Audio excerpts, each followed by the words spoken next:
જય બાબા સ્વામી. પરમ પૂજ્ય ગુરુદેવના ચરણોમાં કોટી કોટી વંદન. वंदन्य गुरु मैया चरणों में कोटि कोटि वंदन. हिमालय का समर्पण योग भाग 1. यह देखा कि एक बंदरिया के बच्चे को अपनी माँ से चिपक कर रहना पड़ता है. वह कई दिनों तक उसे अपने साथ ही रखती है. बच्चे के पालन पोषण में नर वानर की विशेष भूमिका नहीं होती है. बंदरिया को अपने बच्चे से बड़ा प्रेम होता है. एक दिन ऐसा भी दृश्य देखा कि एक बंदरिया का बच्चा किसी बीमारी से मर गया, तो भी उसकी माँ उस बच्चे के शरीर को लेकर कई दिनों तक भटकती रही. वह बंदरिया उस मृत शरीर को लेकर भी घूमती रही, भटकती रही, लेकिन उसे छोड़ नहीं रही थी. उस बंदरिया में माँ के भाव के दर्शन हुए. इस दुनिया में सबसे पवित्र व सबसे श्रेष्ठ कोई रिश्ता है तो वह माँ का रिश्ता है. किसी को अपने गर्भ में स्थान देना, उसे विकसित करना और वेदना सहन करना, उसे जन्म देना, यह केवल माँ ही कर सकती है. माँ अपना सर्वस्व अस्तित्व दांव पर लगाकर ही बच्चे को जन्म देती है. इसीलिए माँ के रिश्ते से बड़ा इस दुनिया में कोई रिश्ता नहीं है. ऐसा मुझे उस बंदरिया की घटना को देखने के बाद लगा. वे कुछ दिनों तक आश्रम के आसपास रहते और बाद में चले जाते थे. आश्रम का परिसर बहुत छोटा सा ही था, लेकिन आसपास घना जंगल था. बड़े बड़े अच्छे किस्म के वृक्ष थे, विभिन्न जड़ी बूटियां थी. एक नई वनस्पति ऐसी थी जो मोमबत्ती की तरह ही लगातार जलती रहती थी. वह रात के अंधेरे में रास्ता देखने में काम आती थी. उसे मशाल जैसे जलाकर हम चलते थे. जंगल होने के कारण रात में बहुत मात्रा में जुगनू होते थे. कभी कभी तो कुटीर में इतने भर जाते थे कि लगता था चांदनी रात में आकाश के नीचे ही सो रहे हैं. वे बड़े बड़े होते थे और 8-10 इकट्ठा हो गए तो एक दीपक जितना प्रकाश हो जाता था. वे रात में ही नजर आते थे क्योंकि रात में अंधेरा होता था और वे प्रकाश करते थे. इसीलिए स्पष्ट रूप देखा जा सकता था. इनका भी जीवन काल छोटा ही रहता था, पर अपने जीवन काल में ये प्रकाश देते रहते थे. उन जुगनू के समान ही एक इल्ली होती थी. वह भी प्रकाश होती थी और वह झाड़ पर पत्थर पर चढ़ती थी तो रात के समय स्पष्ट दिखती थी क्योंकि वह भी प्रकाशित होती थी. पर यह कभी कुटीर में नहीं आती थी, यह सदैव जंगल में ही रहती थी. गुरुदेव का अधिक समय ध्यान वन में बीतता था. वे मंत्र के भी अच्छे ज्ञाता थे. शाम के समय का दृश्य बड़ा सुहाना होता था. जब वे हवन आदि समाप्त कर लेते तो मुझे लेकर पहाड़ी के शिखर पर जाते थे. वह स्थान इसीलिए भी मुझे प्रिय हो गया था क्योंकि वहां बैठकर मुझे उनके साथ आराम से बात करने मिलती थी. उनका शरीर ही बोलता था, उनकी आंखें से चैतन्य बरसता था. वे कभी कभी आंख बंद कर लेते थे. मैं भी कहीं भीतर चला जाता था. प्रत्येक दिन एक नया संचार, एक नया संदेश लेकर आता था. एक दिन ऐसे ही पहाड़ी के शिखर पर बैठे तो उन्होंने बोलना प्रारंभ किया. लगा कि मानो आकाशवाणी ही हो रही है. प्रत्येक शिष्य अपने गुरु कृपा में ही अनुभूति को प्राप्त करता है. सद्गुरु का जन्म उस शिष्य के लिए ही होता है और उस शिष्य का उस गुरु के लिए. ये दोनों प्रकृति के एक चक्र के तहत बंधे हुए होते हैं. दोनों एक दूसरे के पूरक होते हैं. गुरु शिष्य को आत्मज्ञान की अनुभूति देकर न शिष्य पर कोई उपकार करते हैं और न शिष्य गुरु के आत्मज्ञान पाकर उन पर कोई उपकार करता है. दोनों प्रकृति के चक्र के 2 सिरे मात्र होते हैं. कोई भी सिरा बड़ा या छोटा नहीं होता है, दोनों अपनी अपनी जगह पर उचित ही होते हैं। यह ठीक उसी प्रकार की घटना है। माँ के स्तन से अपने बच्चे के लिए दूध आता है और बच्चा दूध ग्रहण कर माँ को दूध पिलाने का समाधान देता है। अगर बच्चा दूध ना पिए तो माँ को मुसीबत हो सकती है। गुरु और शिष्य का रिश्ता भी माँ और बच्चे जैसा ही है। एक बार यह रिश्ता बन जाए और शिष्य आत्मज्ञान न ग्रहण करे तो गुरु को तकलीफ होती है। इसीलिए गुरु अपने पूरे जीवन में सुपात्र शिष्य की खोज में ही होते हैं, क्योंकि उस शिष्य को देने के लिए उन्होंने अपने गुरु से आत्मज्ञान प्राप्त किया है। गुरु ने कितना भी समझाया, कितना भी देने की इच्छा रखी, तो भी यह ज्ञान जब तक शिष्य ग्रहण करने की इच्छा नहीं करता, गुरुदेव दे नहीं सकते। यह गुरु की मजबूरी होती है। इसीलिए इसमें दो हाथ से ही ताली बजती है। किसी एक के हाथ से होने वाली प्रक्रिया ही नहीं है। गुरुदेव को इस प्रक्रिया को प्रारंभ करना होता है, शिष्य इस प्रक्रिया को समाप्त करता है। यह ठीक वैसा ही है जैसे माँ गेहूं को पीसकर आटा तैयार करती है, आटे की लोई बनाती है, बाद में रोटी को बेलन से बेलती है, फिर तवे पर सेकती है, फिर अपने हाथ जलने का खतरा उठाकर उसे तवे से उतारती है और फिर उसके छोटे छोटे टुकड़े करती है, फिर उस टुकड़े को सब्जी के साथ अपने पुत्र के मुंह में कोर के रूप में भर देती है। इसके आगे का कार्य संपन्न हो रहा हो और उसका लड़का वह और चबा चबा कर बाद में निगल ले, यह वह चाह सकती है, पर निगलने की प्रक्रिया तो लड़के की ही है। वह चाहकर भी यह प्रक्रिया नहीं कर सकती है। यह सदैव लड़के की है और यह उस लड़के को ही करनी होगी। अब लड़का उसे ही न निगले और थूक दे तो माँ बेचारी क्या कर सकती है। माँ की कितनी ही बड़ी प्रक्रिया हो, कितनी ही मेहनत हो, सारी प्रक्रिया को संपूर्ण करना लड़के की प्रक्रिया पर ही निर्भर करता है। लड़का इस प्रक्रिया को पूर्ण करे यह आवश्यक नहीं है। ठीक इसी प्रकार से गुरु और शिष्य का होता है। सबसे पहले गुरु जो आसानी से दे रहे हैं वह सब आसान नहीं होता है। पाने की प्रक्रिया ही आसान है, देने की प्रक्रिया बड़ी जटिल होती है, लेकिन शिष्य को गुरु आसानी से देते हैं। इसीलिए उस जटिल प्रक्रिया का शिष्य को अंदाजा भी नहीं होता है। यही दोनों में फर्क होता है।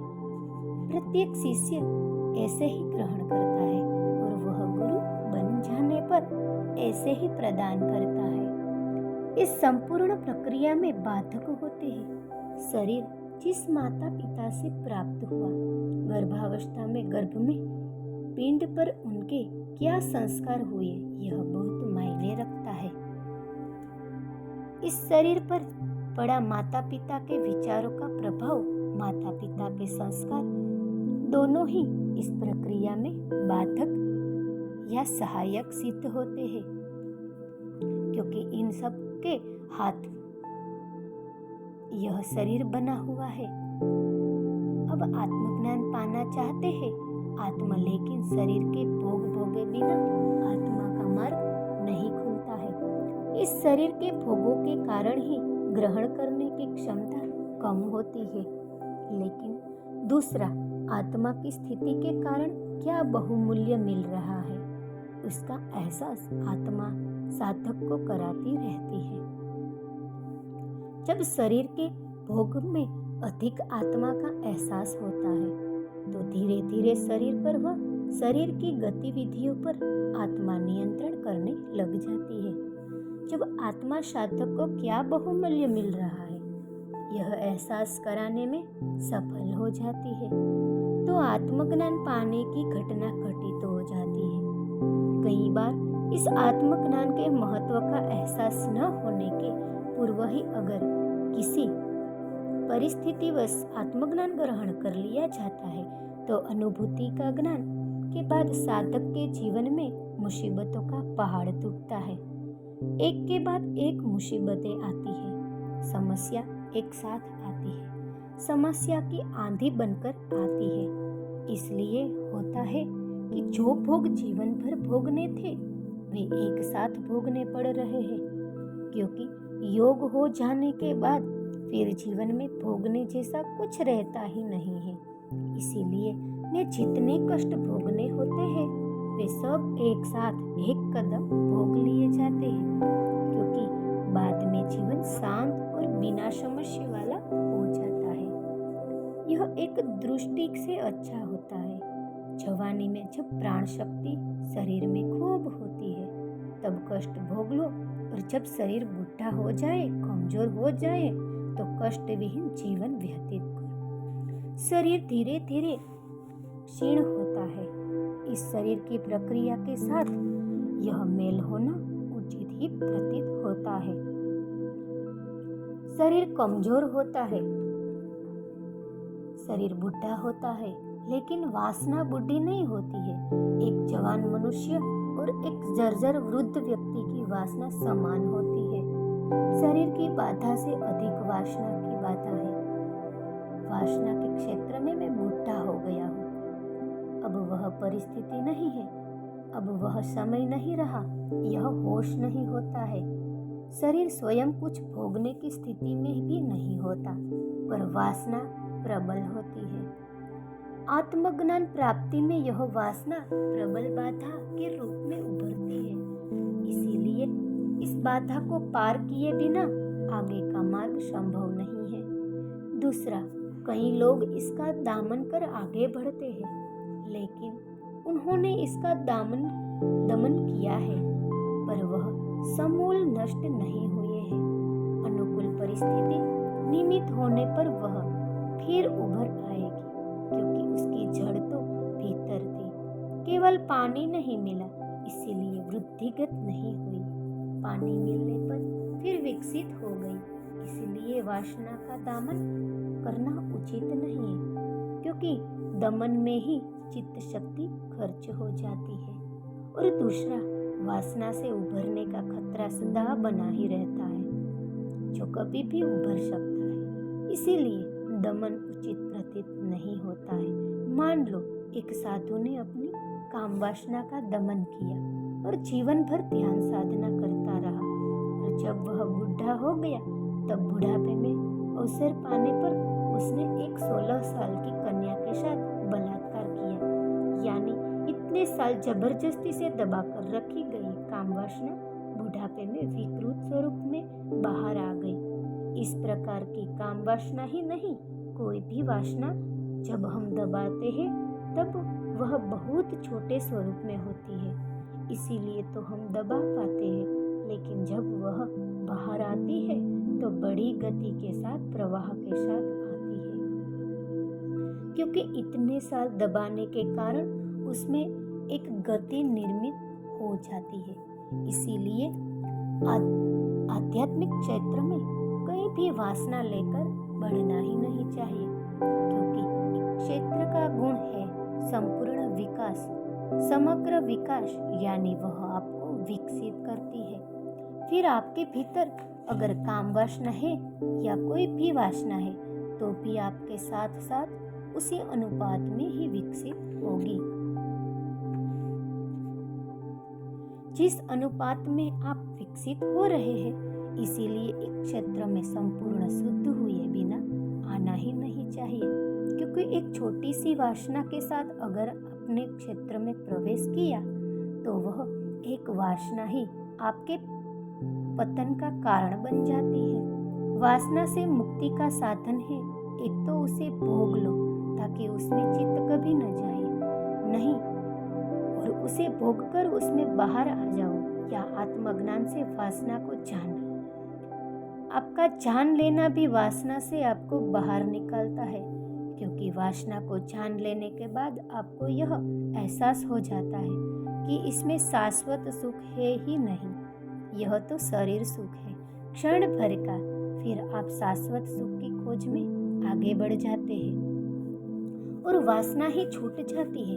इस प्रकार वासना छूट जाती है और यह कार्य आध्यात्मिक स्तर पर होता है और आप पवित्र शुद्ध आत्मा बन जाते हैं, ऐसी आत्मा जो वासना रहित होती है। इस प्रकार संपूर्ण पवित्र शिष्य अगर किसी गुरु को मिलता है तो गुरु को लगता है मेरी साधना पूर्ण हो गई, मेरा जीवन सफल हो गया, मेरे जीवन का उद्देश्य समाप्त हो गया। बस आज ऐसा ही स्थिति मेरी है। मैं तो एक माध्यम बना तुम्हें देने के लिए। आत्मज्ञान पाने के अधिकारी पुरुष तो तुम थे ही, अन्यथा मैं दे भी नहीं सकता। आज मैं खुश हूँ कि मेरे आत्मज्ञान का खजाना मैं मेरे जीवन काल से सही हाथों तक पहुँचा सका। मैंने कहा, आप बड़े दयालु हैं, आप करुणा के सागर हैं। यह सब मुझे समझाना आपके ज्ञान की विशालता व उदारता का प्रतीक है। आपने जो बहुमूल्य ज्ञान मुझे दिया, अब मुझे आशीर्वाद भी दे कि मैं भी एक ऐसी पवित्र आत्मा तक पहुंचा सकूं, क्योंकि यह सब पाने का मेरा उद्देश्य ही प्रतीक्षारत आत्माओं को देना था। गुरुदेव ने कहा, यह एकमात्र पवित्र उद्देश्य ही है जो तुम्हें औरों से अलग दर्जा देते हैं। तुम्हारी सबसे बड़ी विशेषता है कि तुम्हारा जन्म देने के लिए ही हुआ है। यह तुम्हारे जीवन का रहस्य आज तुम्हें बता रहा हूँ। तुम्हारा निर्माण ही इस बांटने के उद्देश्य से किया गया है। तुम्हारे जन्म की इच्छा कई आत्माओं की है। हजारों आत्माएं तुम्हारे जन्म लेने के लिए प्रतीक्षा कर रही, सालों से इंतजार कर रही थी कि कब वह मोक्षदाता आएगा और कब हमें मोक्ष मिलेगा। तुम्हारे जन्म में हजारों आत्माओं का प्रयत्न है, प्रार्थना है, इच्छा है। तुम्हारा जन्म ही सामूहिकता में हुआ है। तुम बहुत बड़े आत्माओं से सागर का नेतृत्व करोगे। लाखों आत्माएं तुमसे आकर जुड़ेगी। तुम्हारे आत्मज्ञान के कुंड में लाखों आत्माएं मोक्ष पाने के लिए डुबकी लगाएगी। तुम एक युग पुरुष हो, क्योंकि तुम्हारे जीवन के साथ एक आध्यात्मिक युग की समाप्ति होगी, एक बहुत बड़ी आध्यात्मिक क्रांति कि तुम सूत्रधार बनोगे। यह सब इसीलिए होने वाला है कि तुम्हारा जन्म ही उन लाखों आत्माओं की प्रार्थना से हुआ है। केवल तुम्हें इसका कोई ज्ञान नहीं है। समय आने पर यह सारा ज्ञान भी स्वयं ही हो जाएगा। तुम क्या हो यह तुम नहीं जानते। तुम बस यही जान लो, सब प्राप्त हो जाएगा, क्योंकि सब भीतर ही है, तुम्हारे ही भीतर है। पर तुम्हें प्राप्त नहीं है, तुम्हें ज्ञान नहीं। बस यही तुम्हारे में और मेरे में अंतर है। गुरुदेव बोले जा रहे थे। मैं नतमस्तक होकर सुन रहा था। मैं ऐसे ग्रहण कर रहा था मानो यह सब हो, यह इच्छा गुरुदेव कर रहे हैं और ये उनके द्वारा मुझे दी जा रहे आशीर्वाद है जो मुझे ग्रहण करना चाहिए। इसीलिए मैं ग्रहण कर रहा था। जय बाबा स्वामी।